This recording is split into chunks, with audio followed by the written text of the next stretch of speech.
سیدنا انس رضی اللہ عنہ بیان کرتے ہیں کہ جب بندے کو اس کی قبر میں رکھ دیا جاتا ہے اور اس کے ساتھی واپس چلے جاتے ہیں تو وہ ان کی جوتوں کی آواز سنتا ہے۔ دیکھیے وہاں بولنے کا ذکر ہے، یہاں سننے کا ذکر ہے۔ جیسے بولنا برزخی ہے، سننا بھی برزخی ہے، ورنہ آدمی کے کان ختم ہو گئے، اس کی روح نکل گئی، ہزاروں من مٹی کے اندر دفن ہو گیا، اور وہ کیسے سن سکتا ہے؟ گویا یہ کیفیت بھی برزخی کیفیت ہے، دنیاوی کیفیت نہیں ہے۔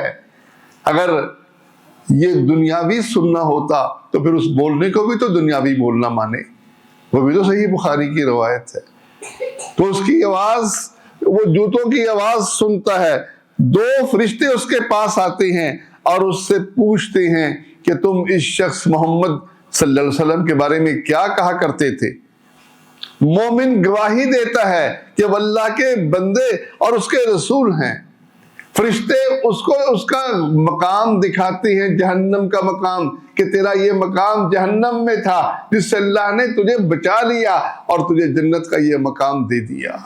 اس کو جہنم کے اور جنت کے دونوں مقام دکھائے جاتے ہیں، اور وہ بیک وقت دونوں مقاموں کو ایک ساتھ دیکھتا ہے۔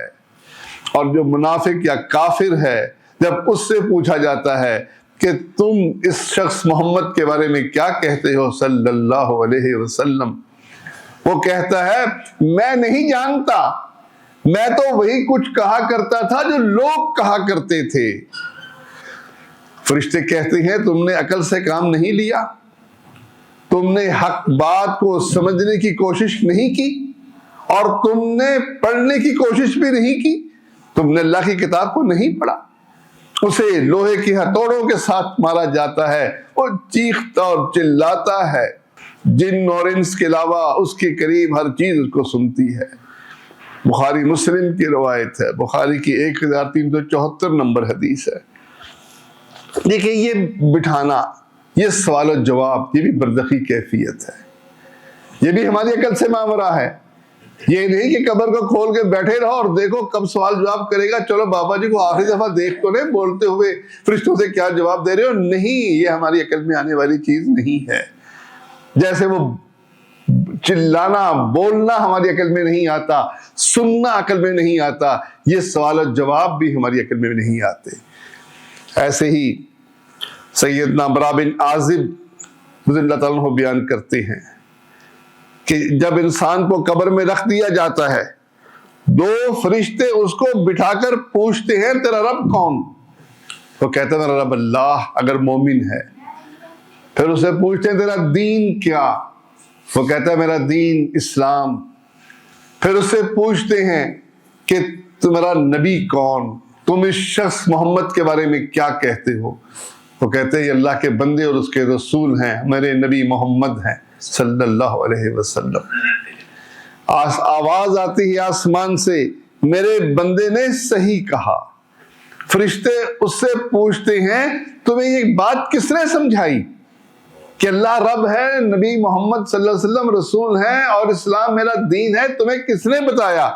وہ جواب میں کہتے ہیں میں نے اللہ کی کتاب پڑھی، میں اس پر ایمان لایا۔ اللہ فرماتا ہے اسے جنتی بچھونا بچھا دو، جنتی لباس پہنا دو، جنت کی طرف سے دروازہ کھول دو، حد نگاہ اس کی قبر وسیع ہو جاتی ہے۔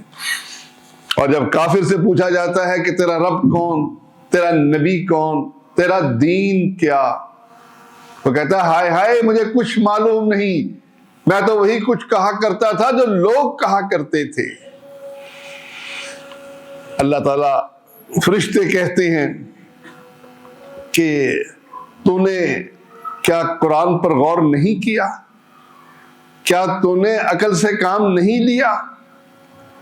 اللہ فرمائے گا اسے جہنم سے بستر بچھا دو، جہنم کا لباس پہنا دو، جہنم کے دروازے کھول دو، قبر تنگ کر دی جاتی ہے، اندھا بہرا داروغہ اس پر مسلط کر دیا جاتا ہے جو لوہے کی ہتھوڑوں سے اس کو مارتا ہے۔ اندھا بہرے سے مراد اس کو ترس نہیں آتا، وہ دیکھتا نہیں ہے، وہ سنتا، ان کی چیخ و پکار سے متاثر نہیں ہوتا۔ ابو داؤد کی 3212 نمبر حدیث ہے۔